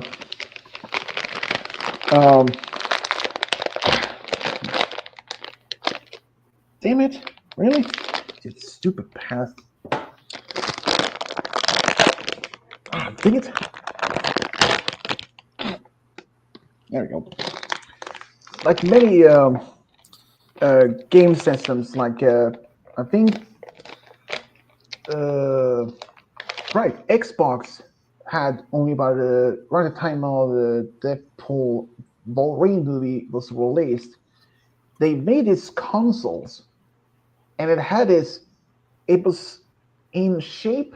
It was in the coloration of to mimic Deadpool's outfit, red and black. But the bottom of those consoles had in the shape of Deadpool's butt, like his literally ass. And they even had, but a while back earlier, they even had this, well, console where they had you can put a slice of pizza in it. So the game consoles released a smell of pizza. And that was the fact that they released this the new Teenage Mutant Turtles movie at the time. But I just saw this video on YouTube, like there was this guy who makes uh, his eyes and mouth on this Xbox talking. The channel is called Garrett the Gamer, Mhm. and he said that he also another he made for his face on PlayStation, talking about this and back and forward. What if they decide to make um, adding the smell that be able to allow it to mimic the smell from if you were playing a zombie game, like smelling the rotten flesh from a zombie? Would that be something for you again, Malachite? Heck no. Yeah, exactly. If it was something else, like if it was a game that would say cooking, like a cooking game, or maybe a racing game, where maybe it's like that, that would be something though. Mm. But having a game that you could smell if it was like from like rotten flesh from zombie or something, hey, no, no, no, no, no, no. What the, what the, what the, you stupid pencil? Do you really have to break down? I have this. I mean, it just fell apart. Ooh, Literally. ooh, ooh. Could you imagine a world like a Skylanders world that featured G4 MLP, Spyro the Dragon, and Pokemon combined? Huh. Well, that would be something though. Speaking Oh, of that, I actually, oh yes. well, to be honest, I actually, oh, son of a. Okay, I actually made a story for Game Guy as his birthday. Uh, Surprising enough, Spyro with Fluttershy as a true love. I think I gave you a picture a while back of with Spyro and Flashlight, and there were sheep around them. That was what I would use. Son of a. Well, this pencil is broken. It's useless. Thanks, S- Kenneth. son of a son of a son of a chipped pencil. Yeah, it was a Oh, pretty much a well, shit. It's son of a it's a pretty chip cuttered pencil. well, it's a cheap one, so at least I well, it's not like a lack of pencils. I have at least a few others. So I was trying to open this um pack of candy, but it had this small opening that you can just rip it open in the top. But I tried, but it didn't work. So I used this pencil just to stick a hole in the bag, but that didn't work out. Instead, the pencil broke apart. Mm. I will be right back.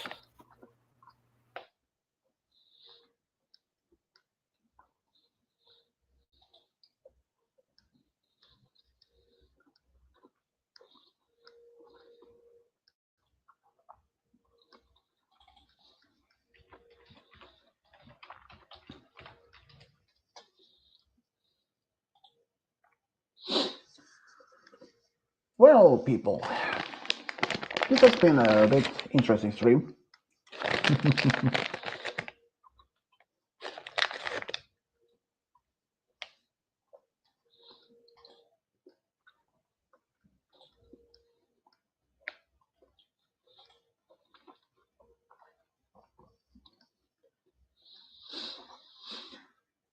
Well, what are the stories to do next?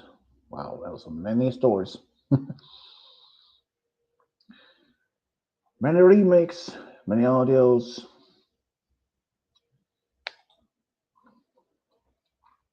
Hmm.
Well, that's been a relaxing weekend, and it's gonna be way better than that, I think. But what else to do today? Well, after my stream is over, and also I don't even know where I'm gonna go to next afterwards. Since Game Guy isn't here, and if people wonder why he hasn't been here, well, the reason is that he was just not in the mood for stream today. Not even after stream either. So mostly the fact that he hadn't been sleeping well. He moved his mom and his brother Roy and his sisters slash cousins moved to a whole new house, and that was over a week ago. So it still has a he had even still had even get used to living a new place and all that. But I mean, I moved to my first place, and I've been honest though, even though I was looking forward to moving to my own place, but the fact that I was worried since I don't even have one of my baddest thing is placement isn't like an actual bedroom. It's just it's just a wall that separates the living room and the hallway, and that's it. It would have been a complete open. So my dad put two bookshelves to make it like a separate wall. And originally was the plan to put up some sort of some uh, kind of a curtain in the opening to make it more a separate, like a kind of like a wall or kind of like a door or something. But it didn't work as what he was planning. Sorry, it didn't work out as much as he thought it would be. And even when I was still living at my parents' home, I was only have my bedroom door closed, and I was used to that. And another thing is this, and since my dad couldn't even put up this curtain in next to the wall, there is small opening where the bookshelf starts standing in. Yeah, I was actually a bit concerned. Well, not concerned, but a bit how to say more like um well a bit worried. Well, me not in a worried or concerned, but I was more like just off-putting. I wasn't sure if I would be able to sleep since the complete open. But the first night when I went to bed there, I had not much a problem at all. I fell asleep almost, not maybe right away, but it took a little bit while for me to sleep. But I had no problem to sleep for the first few nights at all. Well, the only thing that was downfall, that the side part, is my neck was a bit hurting, and the bed was a little, well, not too soft, not too hard. It just in the middle. It's a brand new bed, and also I wasn't even used to sleeping in it. But now I am actually a bit more used to it, so that's a bonus. But I just don't know for the fact that I wasn't sure if I was even ready to live my own. I mean, we had tried for a number of years to be getting my own place, but it didn't work as much as we planned for. One, uh, for two reasons. One, the first time during the third time when I was to apply to this place, I was rejected eventually since they thought I was too functional person. I would even be able to handle to live on this place. So, and the second reason was COVID. We were planning to try again, but when COVID happened, yeah, it wasn't really much worth it in the end. I mean, uh, considering that when COVID happened, we had to put those plans on hold for a while. We didn't even know for fact like how long the COVID would even pandemic was going to last. It's going to just be for 2 years, 3 years, 10 years, or more. So we put on that on hold. After for a while, we tried again, and I was under investigation just for this apartment place where I'm living right now.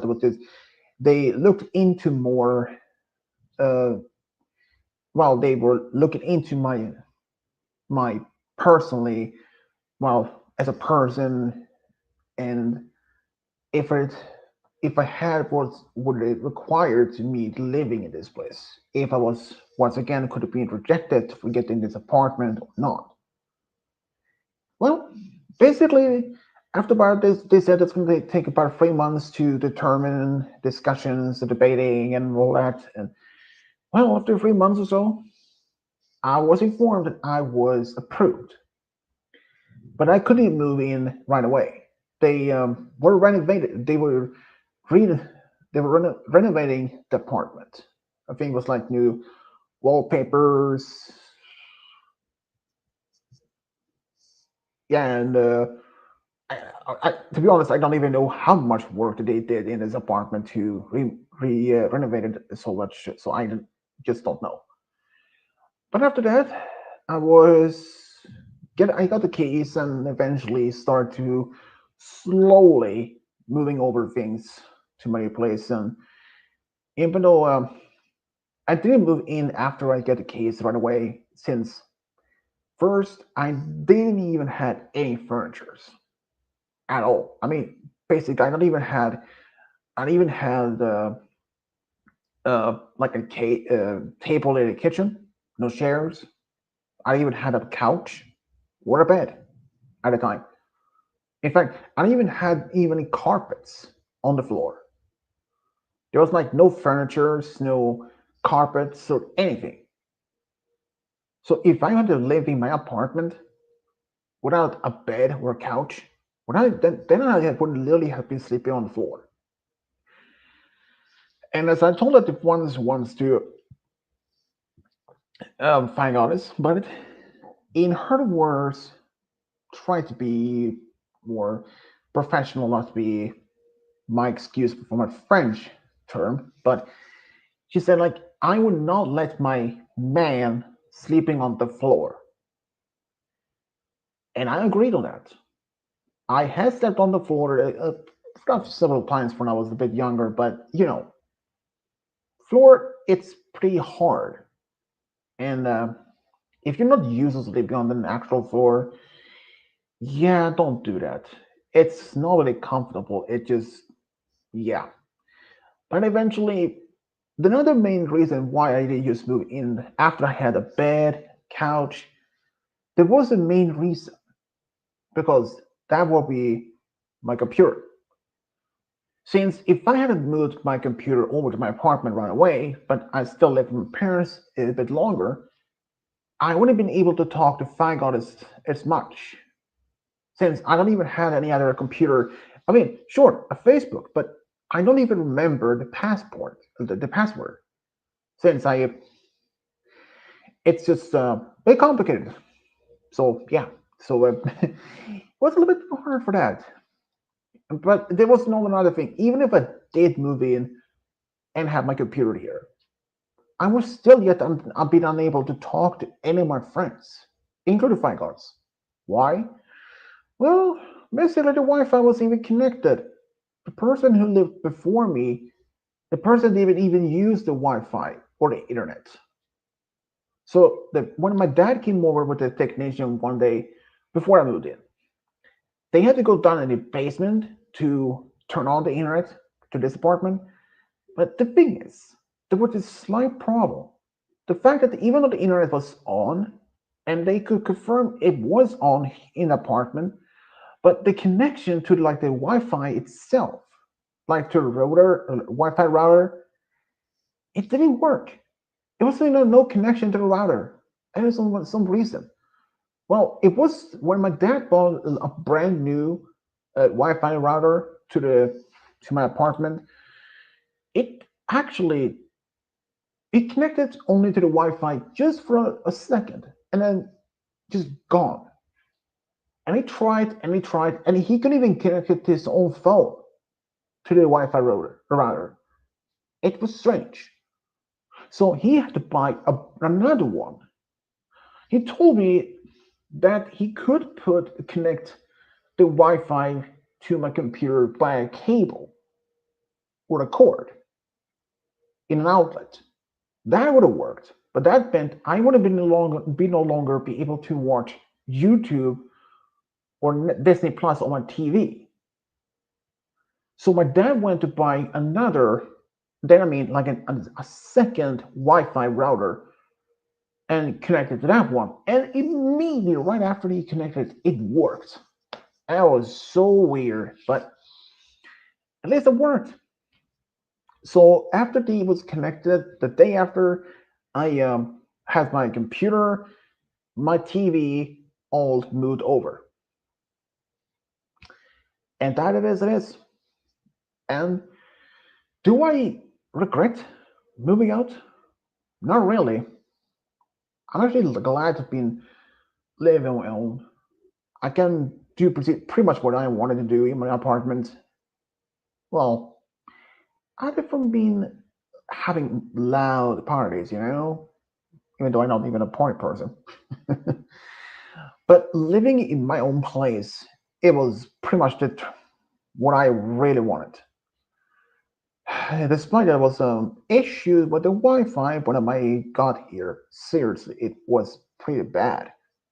I mean, the previous person who lived in an apartment didn't even use the internet. So my dad had to help with a technician. They went to the basement, turned on the computer, the internet. But the fact that even though the internet was confirmed to be on, they had to be what my dad was buying two different Wi-Fi routers in order to have it work. I mean, that was so weird and also a bit messed up. That was beyond anything I would expected to do. But so far, I have never been having any issues with my computer or my TV. Though there is another thing that I may actually address to this. My dad told me that within the next few months, I actually may have to buy a new computer. Since this one I currently use, one at the time when I got it was factory brand new. I said that means completely brand new. But since this computer using Windows 10, And since Windows 10 service is expired sometime by end of the year, so I was like, okay, my dad, other was like, okay, I can just install Windows 11. No, I can't. My computer won't allow the Windows 11 in my computer. It's just not compatible for some reason. So my dad told me that I can get a new computer sometime soon, and this computer will have the computer and the screen in one. So the literally computer won't be necessary anymore. But then I thought, wait, what about the USB drive flash, like the flash drive? What about it be connected? Well, he told me they will be. You can plug them in on the side of the screen. I was like, okay, at least that sounds interesting. But in the end, I don't even know when I will buy the new computer. And since the Wi-Fi, or sorry, Windows 10 is expired sometime by I think September, that means the free programs and other updating or upgrades will no longer be available. That means I will eventually have to get a new computer with Windows 11. But that also means one thing.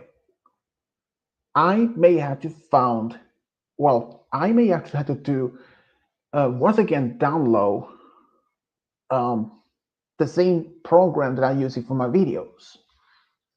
And that one is from 2012 version. Sure, there are always some new versions, but I've been using the 2012. Well, I did use a 2016 version for a short time as well, but yeah, I prefer the 2012 version. But the thing is, if I can't find the 2012 version anymore, well, I may have to use the 2016 version. But if I can find that neither 2012 or 2016 version of the Movie Maker program, it might actually means at the end of my video making. Because at the time when my dad had to erase my hard drive to reinstall some things just to make it to basically had to erase the computer hard drive just to there was the lack of memory space. So I had to download. I wanted to download the same program, but I learned by search that the Windows Maker 2012 version was no longer available to be downloaded for free. Microsoft, who owns that program, had removed it from their websites. And I was pretty much devastated. That would have meant an end on my video making years ago. So I asked my dad. He did find at least like 2 to 3 different other programs. I checked them out, but I didn't even know how to even operate those. Then, when I looked into more 2012 Windows Maker program again, unfortunately, it was pretty much still gone. But then, 2016 version happens to be around. So I downloaded. It was pretty much the same thing as the 2012, only that it was more updated version. But it was pretty much the basic same thing, so I had no much problem with it. But then, surprising enough, I literally found the 2012 version again. And I downloaded that one. And so yeah, if I had to be reinstall the Windows Maker 2012 version again, so be it. I prefer that or 2016. No any others since the 2016 and 2012 is the only one that I had used so far. I wish that I can continue to be using this computer for several years more. But since the Windows 10 is expired from their free upgrades and all that, it's just, yeah, so it's not really much work in the end. My dad said it wouldn't be worth to continue to use my computer, especially with those free updates and upgrading from the Windows 10 will no longer be available, because then my computer will be. That also meant that the safety programs will also be expired. That means my computer will be really vulnerable to basically to any virus or Trojan horse is what they're called. So yeah. So time, but this year I may be getting um, a new computer for Windows 11. But exactly when, I don't know. But of course, I will be keeping you all guys updated for that. So yeah, I don't know for a fact when it's gonna happen. It just since I had since the Windows 10 program, or well, the program will then expire sometime in September, and we are now almost in April. So I still had a few months left in order to get that. So yeah, hopefully by that time, by time at the end of the year, I will have a brand new computer.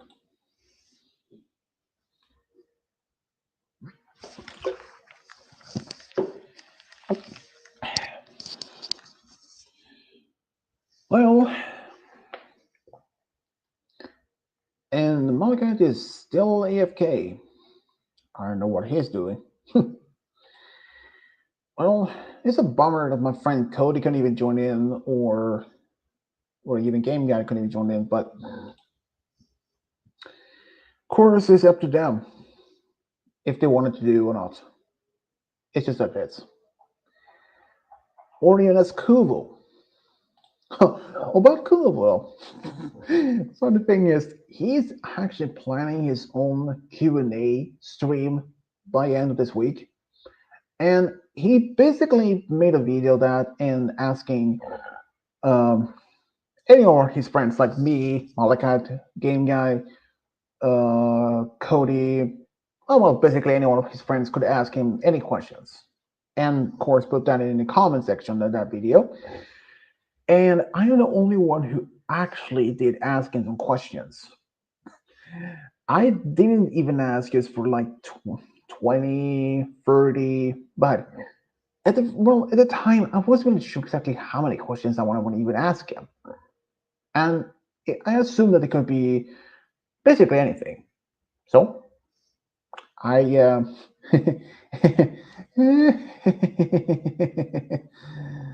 asked him 162 questions.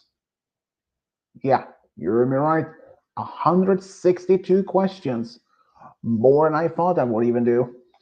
I was even considered to do like 200 questions, but two reasons.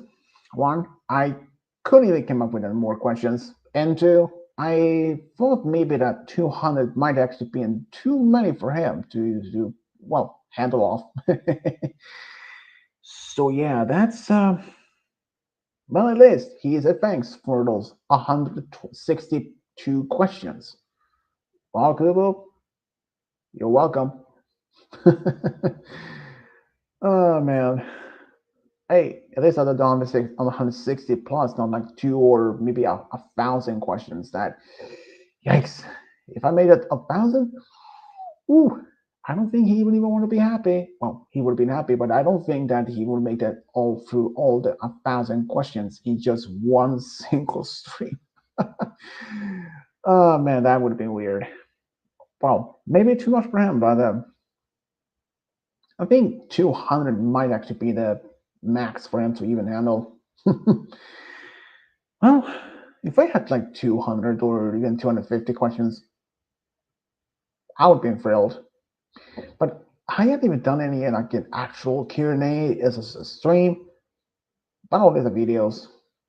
I think it's much better to do. Anyways, I think it's about time for me to end here. It's nearly 2.5 hours. So, what will I do next after this? Well, since the game guys and even other others aren't here, so I'm not sure if Starfire Patriot, aka Malachite, is up for some super millionaire afterwards, even though it's just me.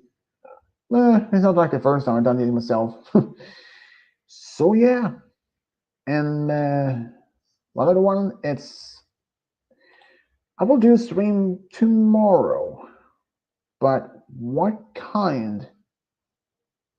Don't know. Don't know. A game from stream? Maybe, maybe not. Might actually, might also be um, maybe Mario. Who knows? If there was even Malachite there, would be here then. Maybe we can do some Dragon City. Who knows? It depends. So yeah, the one that has been fun though. Almost 2.5 hours long stream. And another thing is I should bring up. In the past, when I did one stream that was for 7 hours, like an overnight stream, you may wonder, will there be any future overnight streams? I don't know. Maybe not, but yeah, it's maybe. And if other than like I say, I hopefully that Fire Goddess will show up this particular summer this year around August. So before she will showing up, I will probably do a video where people can ask me and her questions, and we will answer those in actual stream. And I will like hopefully that she will be here this year. So yeah, that's gonna be interesting though, guys. So until then, this is Switch Diablo signing off. Bye.